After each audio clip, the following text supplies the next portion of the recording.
Hello, my name is Callie Peltier, and I'll be speaking to you today on the evolution of DNA analysis in our court systems. While many people have their doubts about our criminal justice system, it is improving each and every day.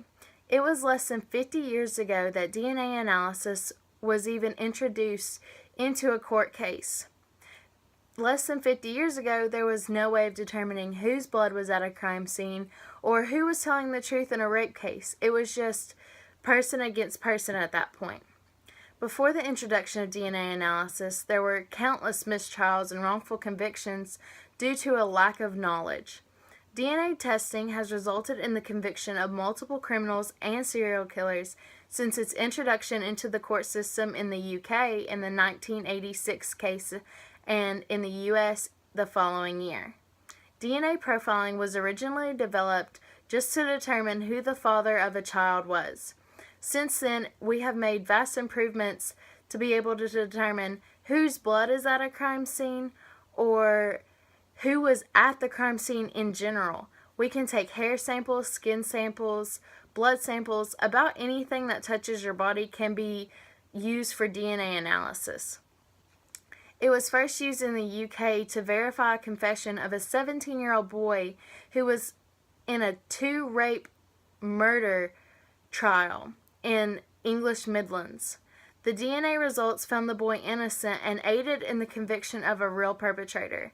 That would be someone that's less than my age getting convicted of a serious crime and being freed by this new technology that has just been introduced. The following year, it was used in the United States in Orange County, Florida, to convict a rapist. But it wasn't until the 1990s that DNA analysis really got its time in the spotlight and media attention. If you're unfamiliar with the case of O.J. Simpson, DNA samples were taken from the crime scene to be tested against Mr. O.J. Simpson's samples that he voluntarily gave up to the police. The test came back as a positive match for O.J.'s DNA. Even though the court ruled in Mr. Simpson's favor, there is much speculation on said ruling because of the DNA evidence found at the crime scene. This DNA evidence was later used in a civil case to convict Mr. O.J. Simpson, but only resulted in him paying a fine to the families that were grieving.